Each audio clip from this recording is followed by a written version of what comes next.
नमस्ते, मी अश्विनी सई समय sister channel मध्ये आपल्या सर्वांचं खूप खूप स्वागत आहे। तर सकाळी आंघोळ केलं का नाही, आधी सगळ्यात आधी चहा लागतो आईना, म्हटलं चला माझ्यासाठी आईसाठी चहा ठेवलेला आहे आणि सकाळची देवपूजा। तर रांगोळी घालून देव फुलं घालत होते ना, तर रांगोळी घालायला गेले की मग येताना मी फुलं आणत असते। तर बघा सकाळ सकाळी सईपरीला लवकर उठावं लागतं, त्यांचे डबे तयार करावे लागतं। सध्या त्यांना नाश्त्याचा प्रकार असं काही देत नाही, तर 2 चपात्याचा कणिक मळून घेते सकाळ सकाळी त्यांच्या पुरतं। छान तेवढी छोटीशी चपाती केलं का गरम गरम चपातीवरती आंब्याचं आपलं म्हणजे कैरीचं लोणचं आणि थोडंसं ना जवसाची चटणी असं गुंडाळून चांगलं रोल करून देत असते चपाती, मग अगदी आवडीनं खातात। मग त्यांचं सगळं आवरून झालं की तिथून माझं मग आंघोळी जे करायचं असतं, झाडं झुडवायचं, मग ते सगळं तिथून आंघोळ्या वगैरे असं होत असते सगळ्यांचं आमचं। तर गिरणी लावायचं माझं काम चालू आहे। तर आपलं खपली गहू आणि आपलं साधं बुटकं गहू दोन्ही मिळून मिक्स करत असते। फक्त खपली गहू जर दळलं तर चपात्या व्यवस्थित येत नाहीत, मिक्स जर दळलं तर खरंच खूप छान अशा चपात्या होतात। हे बघा अशा पद्धतीने चपात्या तयार होतात आणि अगदी पौष्टिक सुद्धा। चपात्या बनवून झाल्यावर त्याच तव्यावरती म्हटलं सांडगं भाजून घ्यावं। ह्या वर्षी जे ताजं सांडगं केलं होतं ना तेच आहे। खरंच सांगू टेस्टला इतकी भारी झाली होती ना, कारण की त्याच्यामध्ये ताजं लसूण आणि लसणाच्या पात्या घातल्या होत्या ना, त्यामुळे रात्रीचं भात थोडंसं राहिलं होतं ते पण परतून घेतलं। म्हटलं आता चला सांडगं पण करून घेऊया। तेल, जिरे, मोहरी, कढीपत्ता, कांदा परतून घेतल्यानंतर त्यात थोडंसं टमॅटो आणि जे काय आपले दररोजचे मसाला आहेत ते सगळे मसाले, हळद, मीठ, तिखट जे काय असेल ते, आणि थोडंसं लसूण खोबऱ्याची पेस्ट आणि थोडंसं पाणी टाकून ना एक मसाला थोडंसं फार ना शिजून द्यायचा आणि त्याच्यानंतर सांडगं घालून जितकं पाहिजे तितकं शेंगदाण्याचं कूट घालून रस्सा बनवून घेतला आहे। खूप छान असं सांडग्याची ही रबरबीत भाजी सुद्धा होते आणि सुकी भाजी पण होते। तर म्हणजे सासूबाईंनी ना चुलत वांगे दिलेली ना, म्हटलं चला तर भरीत करूया। तर कसं आहे माहिती आहे का, आरात घालून जरी वांगं म्हणजे काय म्हणतात वापरलं ना खूप सुंदर असं होऊन जातं। हे बघा आरातमध्ये एकदम मस्त असं मऊसूत असं आपलं वांग वापरलं गेलेलं आहे। साल काढून म्हटलं आता गॅसवरतीच तडका द्यावं। लसूण खोबरं वापरण्यापेक्षा ठेचलेले लसूण, कांदा, जिरे, मोहरी, कढीपत्ता मी ह्याला वापरला आहे। तर ह्याच्यामध्येच लाल तिखट, धना पावडर, मीठ, हळद टाकलेले। भरताचे बरेच असे प्रकार आहेत बघा, कोण ह्याच्यामध्ये कांद्याचं पात पण टाकतं बिना फोडणी देताच हाताने कुस्करून, जसं की लाल तिखट हळद आणि मसाला जरी वापरलं तरी आणि वरून कोथिंबीर वापरलं तरी पण खूप छान होतं। माझी आई तशीच करायची। आता कसं वेगवेगळ्या प्रत्येकाची पद्धती निघालेत, आता मी असं तडक्यावाले करते, असंही भरीत खूप छान लागते आणि सईला प्रचंड आवडते। परला का आवडत नाही, कारण की ह्यात कांद्याचा प्रकार आहे। सई मात्र अगदी आवडीने असं भरीत खाते। तर भरीत खरंच बाजरीची भाकरी जर असेल तर एक नंबर। मळ्यात आपण जे गाजराचे बी टाकले होते ना, ते कसं म्हणतात ना सीझन बाय सीझन कुठले पीक केलं तर बरं पडते। जसं की बघा जेव्हा ज्वारी पेरतो ना त्यावेळेस जर गाजर केली ना त्यावेळेस अगदी मस्त मोठे होतात, पण आपण शेळीसाठी म्हणून टाकलं होतं ना ते उन्हाळ्यात म्हणून खाण्यासाठी, तर त्यातले त्यात पण थोडे जे काय चांगले आहेत खाऊन खाऊन आम्ही बघतो, मी आणि आई जेवताना तोंडी लावायला किंवा सईपरला म्हणून आम्ही काढून घेतोय। अगदी लाल बुंद साखरेहून गोड असे ना हे गाजरं होते।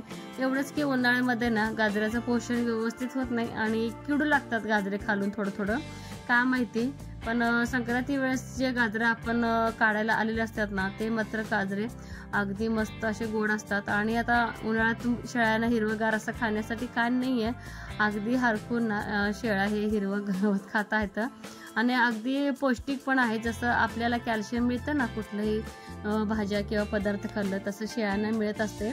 तर ह्यांची खूप वाट बघितली 1:30 वाजेपर्यंत, शेवटी आम्ही जेवायला घेतलं, मी, सई, परी। तर आई तर जेवण लवकर करून घेतात, तर आज मला ताटात परी जेवणार आहे। तर असं जेवणाचा मेनू होता, खूप छान मेनू आणि अगदी पोट भरून असं जेवण जाते जेव्हा ताटात पोरी बसतात त्यावेळेस। तर जे काय तुरी करून आणले होते ना काल, तुम्हाला दाखवायचं राहिलंच, तर उद्याच्या ब्लॉगमध्ये मी तुम्हाला नक्की दाखवते। मागच्या तुरी ज्या धरलेल्या होत्या ना त्या तुरी करून आणलेल्या आहेत, पण इतकं त्याच्यामध्ये गदळ घाण कचरा आलेला आहे ना, आणि वारा आला तर इतका वारा येत होता अक्षरशः पाल पण उडून जात होता आणि तुरी पण वाऱ्यासंग जात होत्या, दोघी लागलेलो होतो। असे 7-8 ठिके आपल्याला उपणायचे आहेत आणि विशेष म्हणजे दरवेळेस आपण कूलर खाली उपनतो, पण आज लाईट पण नाहीये दिवसभर.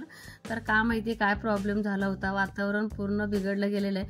आणि का माहिती जसं की पॅराशूट जसं सांगोल्यात आदळलं होतं ना, त्याच प्रकारे आणखीन फायटर विमान आपल्यात येऊ लागलेलं आहेत आणि येतात आणि इतकं जोरात असा आवाज येतो ना, जणू काय असं पूर्ण घर हादरतं.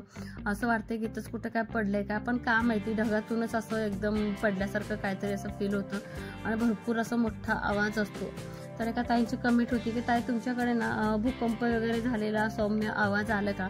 भूकंप वगैरे काही झाला नाही किंवा काय असं जाणवलं पण नाही. जर असं जाणवलं असतं ना, एकदम खालून जमीन थरथरल्यासारखी होते, पण तसलं काय नाही.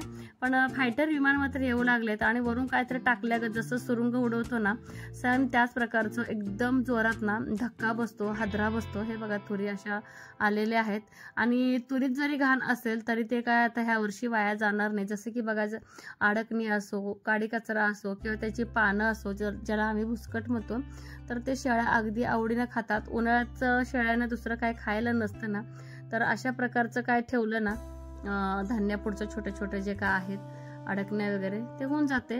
तर बघा वारं शांत झालं की आमच्या इथं बघा जसं की बघा पाकडून वगैरे काढायचं, आमचं घोळून वगैरे काढायचं चालू आहे आणि बारीक बारीक पाऊस येत होता त्याचं एक टेन्शन. एकदम सगळं साहित्य काढायचं म्हटलं की खूप घाई होते, कुठलं काढू आणि कुठलं नाही. आणि पोरांचं मध्ये मध्ये इतकं चाललं होतं आणि किती येते मग भिजायच्या अगोदर. कामाचा बट्ट्यावर किमान 4 ठिक्के काढावं बोललो होतो आम्ही, तर वाऱ्याने चिक्कू पडू नये म्हणजे झालं. तर एक चिक्कू पडला, वरती म्हातारे गडगडा लागले, आता चिक्कू व्हायला लागले झाडाच्या मोठे. कुठं एवढं जवळ आहे? होय होय का अगो बाई, परी तुम्हीच हात लावू नका बाई. ते बघा पोरांचं लक्ष बरं झालं. मधमाशाचं पोळ आहे हे बघा. इथे खाय आणि शेवग्या झाडात ते खाय ग, सकाळी बघितलं मी. हा तिथे खाय. ओके ते 1 2 अजून आहे कुठे तिथे काय का. अरे त्यातच मिक्स कर बाबू. झालं काय आई तिथं चिक्कू काढायला जातला, चिक्कू हिथंच मधमाशाच पोळ आलाय जवळ आहे. हा ए पिल्लू ती पण सूप भिजायला आत जातो मला जायचं. तू कश अरे हे घे की वैरण शेळ्याचं भिजलं गाजर. सावकाश सावकाश चल चल चल, म्हातारी गडगडा लागली. चला चला चला चला. खाली का उष्ट ठेवले बास करते ते. गंगू तू खाल्ली का? हो एवढं खायचं आणि वरडायचं नाही. हा थांब थांब नंदे.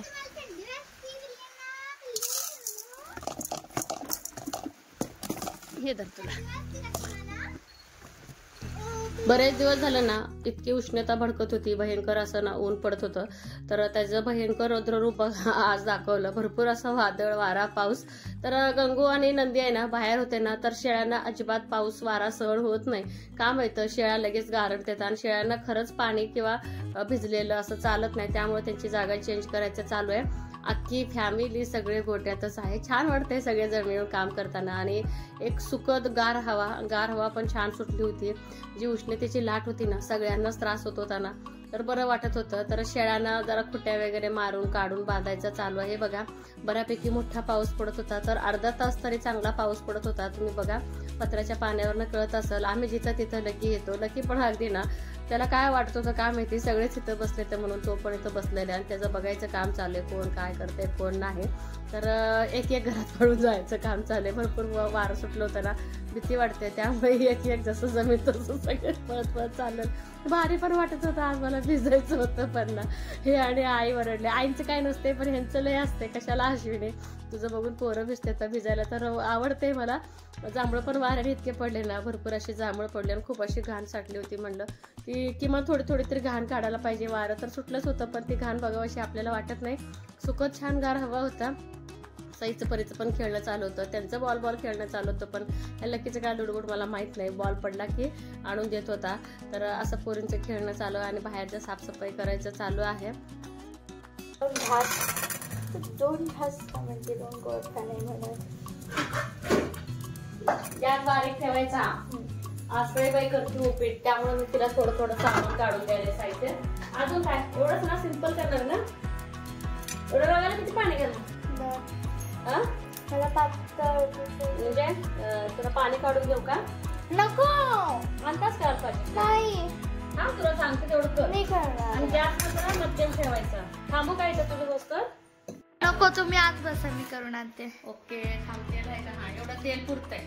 तरी पण आईने मला एवढं सगळं सामान काढून. मग तुला एकदा सांगितलं ना, जसं चहाचं मी सुरुवातीला तुला सांगितलं होतं, चहा कसं करते तू अगदी परफेक्ट. आणि सकाळी दळायला घेतलं होतं, लाईट एकदा दळायला ना तर ते पॅन मध्ये करू ना. थोडस जिरे टाकायचं, यातलं थोडं मीठ टाक, हळद टाकायचं, हळद टाक.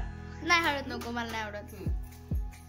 जिरे टाक. मी करून देऊ का पटकन? नाही आज एक दिवस ऐकत. हा काय काय तेल तेल तडतडली की जिरे मोहरी टाकायचं. तेल टाक. तूप टाकलं तर पण चालतंय, पण तू अजून शिकावा. बस एवढं. अजून नाही बस बस मी टाकणार आहे. तडतडल्यावरती तुझा बसा जिरे मोहरी.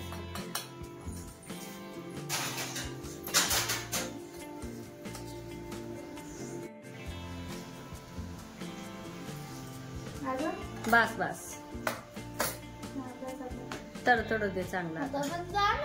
जाते की थोडंफार. आता सोनू गॅस कशी म्हटलं, कढीपत्ता टाक. त्याच्यानं कांदा तर आपण घेतला नाही, परी नको म्हणले कांदा. हा कढीपत्ता टाक, मिरची आहे करून टाक, परत शेंगदाणे टाक, हळद टाकायचं, हळद टाक, परत पाणी टाक. आता एवढं रव्याला एवढं पाणी तुला असं पातळ स्लोरी पाहिजे ना. कढीपत्ता टाक. आणि कढीपत्ता येईल अंग. कढीपत्ता घेऊन तुम्ही एकत्र होता. जाते जाते जाते.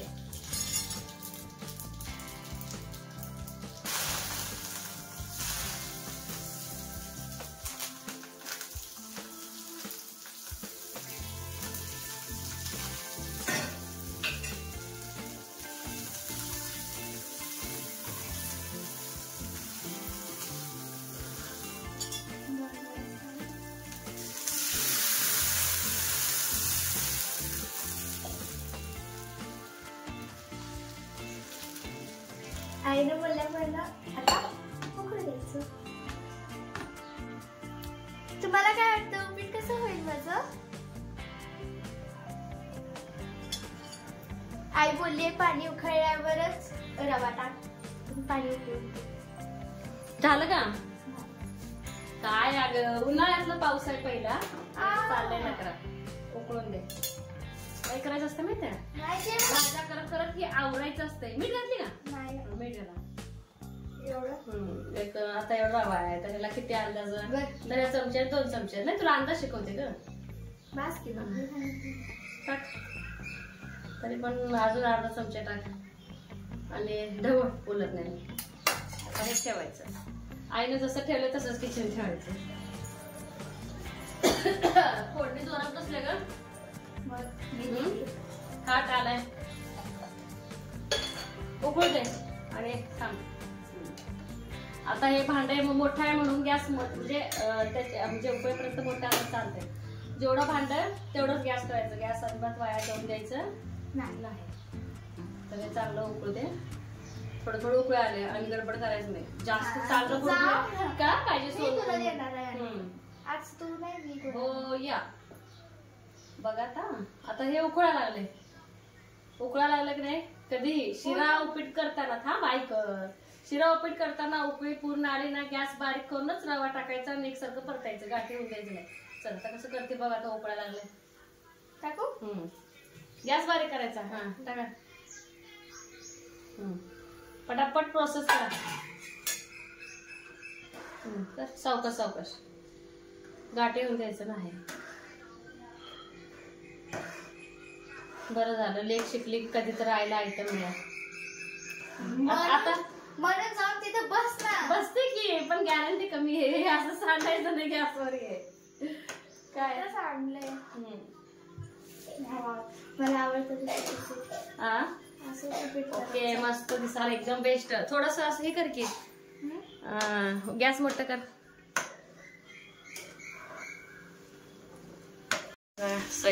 उपीट उपमा उपमा मस्त. हॅलो झालं वाटतं. नाही आता प्रोसेस झालाय पूर्ण. आता बंद कर. घट्ट म्हणजे ती पाणी ओढून घेत असतं रवा, म्हणून तर ते उकळल्यानंतर प्रोसेस. हा आणि विशेष म्हणजे सईला करायचं होतं थोडस पातळ, मग असं पाण्याचा अंदाज हे करावं लागतं. तू काय म्हणतो ते 1 ग्लास, पण खरं अशा पद्धतीच मला आवडते उपीट सोनू. हॅलो हॅलो आणि झाकून ठेवायचं असते. आता हे हॅलो की सगळं किती वेळ नाही, 1-2 मिनिटं वाफ द्यावून द्यायची. आता हेच प्लेटा वापरायच्या, एक कोथिंबीरला, एक ह्याला त्याला. थांब झाकूया. सईचा उपमा अशा पद्धतीने नक्की कमेंट मध्ये सांगा. सगळ्या मावशांना, ताईंना, दादा, मामा, काका सगळ्यांना खायला बोलव की बाई. पहिलं उपीट केलेलं आहे तू. या सगळे पहिल्यांदा केलेलं. काय हट्ट असतोय बाई पोरींचा. आई मी कधी करणार, तुम्ही कधी करणार. छोट्या छोट्या गोष्टी शिकलेलं बरंच आहे. चला हे पटापट सगळ्यांना प्लेट मध्ये काढ. छान वाफ पण केलेलं आहे. मस्त केलं ग. स्मेल मस्त पण यायला लागलाय. लेकीचा हातचा खायचा. आजीला सोनू, आजीला सांगायचं नाही कुणी केलंय. आजी कसं झालंय सांग, आईनं कसं तरी केलं, चव लागायला लागले म्हणायचं. काय काढ सगळ्यांना चमचे काढते. अवघड आहे, सोपं आहे ना. कधी तर करून द्यायची ना. तू अजून रवा कुठे भाजून केल्यास? रवा आहे तर रेडीमेड होता भाजलेला. हा ते पण एका दिवशी शिकवते तुला. चल आजीचे रिएक्शन, बाबाचं रिएक्शन बघूया. खरंच इतकं गार वातावरण झालंय ना. हा हा हा, असं उन्हाळा वाटत नाही. आणि पनवेचं पाणी साठवलं एवढं आले. चला हे कोणाला भरलेस ग?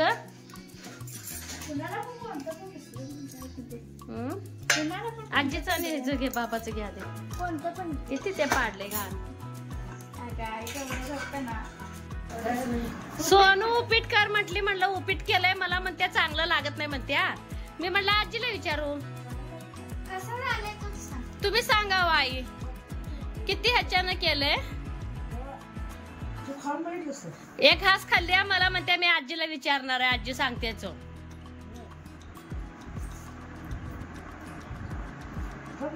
हा बघा की उगाच नाव ठेवते आई. कोथिंबीर हाय. छान झाले आई चव. आई मी बनवले.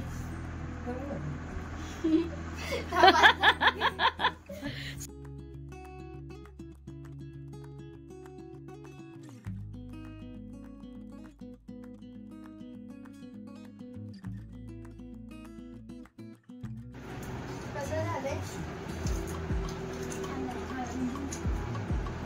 मी बनवलेलं मला तर लय आवडलं. खरंच छान झालं का? कार्तिक आहे. आधी म्हटलं सगळे कसं खाता येतं, छान झालंय का. चला मी पण आता खायला घेते गरम गरम. तर इथेच व्हिडिओचा मी एंड करणार आहे.